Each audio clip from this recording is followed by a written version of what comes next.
Assalamualaikum warahmatullahi wabarakatuh. Alhamdulillah wassalatu ala rasulillah, la haula wa la quwata illa billah. Alhamdulillah bertemu kembali para pemirsa dalam program Umat Bertanya, Ustadz Yun Menjawab. Dan bagi Anda yang ingin berpartisipasi mendukung acara ini, silahkan buka channel kami dengan cara like, kemudian kasih komen dan juga share. Dan bila Anda punya pertanyaan tentang hal apa saja tentang keagamaan, silahkan mengirim pertanyaan Anda melalui pesan WA dengan menulis nama, alamat, dan juga tentu saja pertanyaannya. Baik, Alhamdulillah kita sudah bersama narasumber kita, Profesor Dr. Haji Yunihar Ilyas LCMAG, atau yang akrab disapa dengan Ustadz Yun. Assalamualaikum Ustadz. Waalaikumsalam warahmatullahi wabarakatuh. Alhamdulillah Ustadz ya. Ini semakin banyak pertanyaan yang masuk ke kita. Ini dari Pak Syamsul di Kuningan, Jawa Barat. Ya. Beliau bertanya, Ustadz, bagaimana caranya biar bisa sholat khusyuk? Begitu Ustadz. Silakan Ustadz dijelaskan. Ya, memang salat itu ada jasadnya dan ada ruhnya. Ya. Kalau jasad salat itu ya tata cara salat. Diawali dengan takbiratul ihram, diakhiri dengan salam, ya, ruku, sujud, bacaan-bacaan dan segala macamnya. Nah, tetapi yang lebih penting lagi untuk khusyuk itu adalah dapat ruhnya. Ruhnya, jasad dan ruh. Jasad dan ruh. Ya. Salat ibarat manusia ya, ada jasadnya, ada ruhnya. Nah, tentu yang pertama disempurnakan dulu jasadnya, tata caranya. Jadi sholatlah dengan cara yang benar sesuai dengan tuntunan Rasulullah Sallallahu Alaihi Wasallam. Ya. Nah, baru kemudian ada ruhnya. Jadi maksudnya jasad itu ya tentang mulai pakaiannya, kemudian jadi tata caranya aja dulu. Tata caranya dulu. Tata caranya aja dulu, mulai dari takbiratul ihram. Oh gitu, iya. Bacaan-bacaannya, ruku, sujudnya, iktidalnya, duduknya, sampai salam. Itu harus sesuai. Jasadnya itu Ustadz ya? Itu jasadnya. Okay. Nah, kemudian yang kedua, ruhnya. Ruhnya itu adalah hati kita. Hati kita. Jadi pikiran, hati, itu kalau di dalam Al-Quran, salat orang-orang khusyuk itu adalah, kalau dalam ulama-ulama tasawuf menyebutkan salatul wada, salat perpisahan. Salat perpisahan. Maksudnya itu gimana? Salat paling khusyuk. Karena Al-Quran mengatakan a'udzubillahi minasyaitonir rajim wasta'inu bis-sabri was-salah wa innaha lakabiratun illa 'alal khashi'in. Alladzina yazunnuna annahum mulaqu rabbihim wa annahum ilaihi raji'un.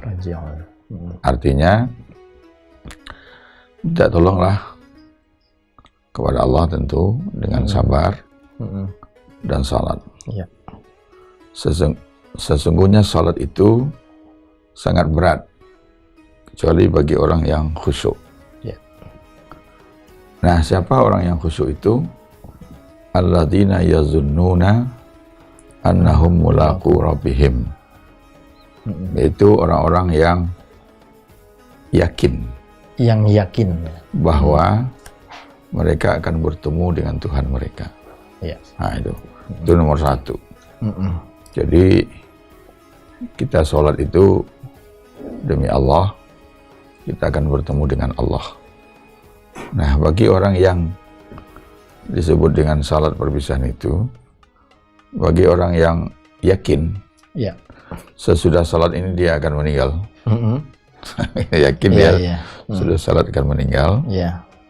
Wah, inilah salat terakhir yang dia lakukan. Disebut dengan salat perpisahan. Maka dia akan salat dengan sebaik-baiknya. Misal, narapidana vonis hukum mati, diberitahukan bahwa eksekusimu akan dilaksanakan beberapa menit lagi. Silakan sholat dulu, lalu dia sholat 2 rakaat. Nah, dia tahu kan ini sholat terakhir, maka sholatnya itu sangat khusyuk. Nah, kalau begitu kata ulama, bisa nggak kita menjadikan setiap sholat kita itu sholat terakhir? Tapi kalau kita sholat terus niatnya doanya panjang umur, nah mungkin sulit. Jadi ya Allah, ini barangkali ini salat saya yang terakhir. Saya tidak tahu kalau bisa salat subuh ya, apakah zuhur masih hidup. Kalau salat zuhur, apakah asar masih hidup. Kalau salat asar, apakah maghrib masih hidup. Kalau maghrib, apakah isya masih hidup. Itu satu. Artinya tidak harus persis, tetapi intinya itu. Nah minimal, tentu minimal orang yang yakin tentang hari berbangkit, tentang hisab, dan bahwa di akhirat nanti sholat itulah yang pertama dihitung. Jadi Nabi mengatakan, inna awala ma yuhasabu bil abdu yaumal qiyamati as-salatu. Idza saluhat saluha sairu amalihi wa idza fasadat fasada sairu amalihi aw ma ma'nal hadis. Artinya yang pertama kali dihitung, dihisab di akhirat nanti itu salat. Kalau salat itu baik, itu pertanda amal lain baik. Jadi kalau kayak salat, jadi ya barometernya. Kalau salat itu rusak, pertanda amal yang lain rusak. Jadi ada kesadaran itu. Nah, satu. Serangkai juga dengan itu dikatakan wa annahum ilaihi rajiun. Bahwa mereka orang yang salat khusyuk itu yakin akan kembali kepadanya. Nah, itu hati, itu menata hati. Menata hati bahwa amal kita semua akan dipertanggungjawabkan di akhirat, dan yang paling nomor satu dipertanggungjawabkan adalah salat kita. Nah, itu namanya penataan hati, ruhnya. Nah, tetapi tentu harus ada usaha-usaha lain. Sebelum, dalam, dan sesudahnya. Nah, jadi pra, dalam sholat, dan sesudahnya. Pranya apa? Pertama, waktu dulu. Jangan buru-buru, tergesa-gesa. Jadi kalau kita ikuti prosesnya, salat, kita patok aja salat 5 waktu ya. Terdengar azan, mulai kita masuk ke proses salat khusyuk. Caranya bagaimana? Dengarkan azan, sahuti. Allahu Akbar, Allahu Akbar. Dijawab. Hayya 'alas shalah, la haula wala quwwata illa billah. Sampai akhir. Mulai kita masuk. Nah, setelah itu kita hentikan pekerjaan kita. Kalau dia sedang di depan laptop, shutdown. Nah, kalau dia di toko, tutup toko. Berhenti melayani dulu. Lalu dia pergi siap-siap untuk sholat. Sudah dia siap-siap untuk sholat, dia pergi wudhu. Selesai berwudhu, kalau dia ke masjid, dia pergi ke masjid. Jalan ke masjid, pelan-pelan, tidak boleh lari-lari, tidak boleh buru-buru. Tidak boleh, Ustaz ya? Tidak boleh. Kenapa Ustaz kok tidak boleh? Karena buru-buru? Harus menyiapkan fisiknya gitu, hatinya ya. Kalau dia buru-buru lari-lari terengah-engah sampai dalam langsung masuk, enggak bisa. Enggak bisa khusyuk ya, konsentrasi bisa ya. In langsung pelan-pelan sampai di masjid, dia tahiyatul masjid. Setelah tahiyatul masjid, nunggu, mungkin dia baca Quran, mungkin dia zikir. Habis itu iqamah, dia berdiri. Nah, begitu ikut sholat itu dia sudah betul-betul siap. Nah, maka Nabi mengatakan jangan buru-buru. Jadi misalnya sudah qamat, dia takut terlambat, dia lari-lari, nggak boleh. Nggak boleh malah. Nggak boleh. Apalagi sudah masuk masjid, lari-lari nggak boleh. Karena ada dua masalahnya. Pertama, nafasnya akan terengah-engah. Yang kedua, tapak kakinya lari itu mengganggu orang. Mengganggu jamaah yang lain. Biarkan saja. Dapat Al-Fatihah, ikut, dapat imam, pokoknya semuanya berjalan begitu. Nah, kan sekarang ini kita lihat ada orang yang lari-lari. Nggak bisa. Lari-lari ya maraton bagilah lari-lari. Kalau nggak mau telat ya datang lebih awal. Satu itu waktu persiapan. Kemudian juga pakaian. Ya, khudzu zinatakum 'inda kulli shalah. Pakailah pakaianmu yang baik setiap kali sholat. Jadi kita pakaian yang baik, rapi, jangan dari sawah langsung atau apa, yang rapi. Tidak harus setiap sholat ganti baju, enggak, tapi bersih, rapi, harum. Pakai parfum. Parfum pun harus yang kira-kira moderat Ustaz ya. Tidak moderat. boleh yang jangan yang menyengat. Gitu ya. Menyengat gitu. Yang pusing orang dibuatnya jangan. Mulut dibersihin. Nabi bilang, laula an asyukka ala ummati la amartuhum bisiwak 'inda kulli shalah. Kalau tidak akan memberatkan umatku, akan aku perintahkan mereka untuk siwak setiap kali sholat, artinya untuk membersihkan gigi. Kalau sekarang bisa dengan gosok gigi. Bisa, dulu kan pakai siwak, sekarang mungkin dengan gosok gigi, supaya tidak ada bau mulut. Kalau bau mulut busuk, terus yang samping-samping terganggu juga. Dia sholat khusyuk, yang setangganya udah pusing. Nah, pakaian, suasana, itu kan dan ilmu tentang sholat. Nah, itu sebelum sholat, ilmu tentang sholat. Nah, terus waktu sholat mulai, dia ngerti semua bacaan sholat itu. Ngerti maknanya. Jadi apa, baca doa iftitah dia tahu artinya, Al-Fatihah dia tahu artinya, imam baca ayat, baca surat dia tahu artinya. Rukuk, bacaan rukuk dia tahu, bacaan sujud, duduk, antara dua sujud, tidak, semuanya dia ngerti karena sudah dipelajari sebelumnya. Nah, kalau salat berjamaah terus imam baca ayat panjang-panjang tidak ngerti bagaimana, ya apa boleh buat, didengerin saja. Dengerin aja. Ya, mungkin karena diulang-ulang nanti lama-lama juga bisa mengerti. Nah, itu di dalam sholat. Dan tempat juga harus diperhatikan juga. Jadi tempatnya, kalau sholat di masjid harus dibantu juga oleh takmir masjid. Karpetnya jangan bau, karpet yang bagus, dibersihkan secara rutin. Kemudian kalau terlalu panas mungkin bisa dipasang AC gitu ya. Minimal kipas angin gitu. Pokoknya yang nyaman. Nyaman suasananya. Nah, insya Allah ya bisa khusyuk.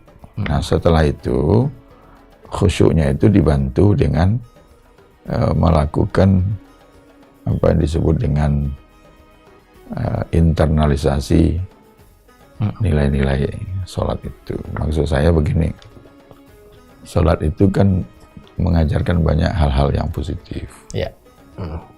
Jujur. Orang sholat itu pasti orang yang jujur. Kalau tidak jujur tidak bisa. Uduknya batal, dia ngaku sendiri. Maka dalam kehidupan sehari-hari terapkan itu, nilai jujur itu. Jadi orang sholat itu harus orang jujur. Disiplin, orang sholat harus yang disiplin. On time. Bersih, on time. Nah, makanya Al-Quran mengatakan, wa aqimis salata inna salata tanha 'anil fahsya'i. Nah, gitu insya Allah. Mudah-mudahan yang nanya bisa mengamalkannya. Ya Ustaz, tadi tentang memahami bacaan sholat itu Ustaz. Itu sejauh mana kita cara memahaminya, seperti apa? Misalnya Allahu Akbar Ustaz ya. Apa kita berpikir Allah Maha Besar itu seperti apa? Usah, itu tidak usah. Menyatu aja sebelumnya. Jadi mempelajarinya jangan waktu sholat. Sebelum sholat. Nah, jadi kita kan bisa baca Al-Fatihah, baca tafsir Al-Fatihah. Waktu dengar imam tuh tidak usah diikuti dengan terjemahan. Imam baca Bismillahirrahmanirrahim dengan nama Allah yang Maha Pengampun. Tidak usah. Karena begitu paham dia menyatu. Oh gitu Ustaz ya. Kayak kita dengar orang ngomong lah, kan tidak usah kita terjemahkan. Nah, difahami jadi saja gitu. Pertama, apalah Al-Fatihah, pahami maksudnya. Yang sering baca imam kan juz 30. Bacalah juz 30, baca tafsirnya, paham. Kalau dibaca imam kita langsung ngerti. Gitu. Ya, tidak usah diikuti dengan terjemahan dalam hati. Malah nanti berpikir terus sama lagi. Nanti malah dia tafsirkan melayang nanti pikirannya. Nah, nanti kalau terganggu konsentrasinya oleh sesuatu, cepat balik lagi. Itu biasa aja, tidak apa-apa. Dan khusyuk itu bukan berarti putus komunikasi gitu. Misalnya dia sholat dengan khusyuk. Iya. Terus ada orang lewat nggak kelihatan, berarti matanya buta. Atau dia tutup mata. Iya. Ada orang teriak kedengaran, ya wajar, namanya juga telinga. Iya. Ada artinya masih boleh nyambung dengan suasana sekitar, Ustaz. Tapi tidak mengganggu. Tidak mengganggu. Nah, yang penting tidak mengganggu. Iya.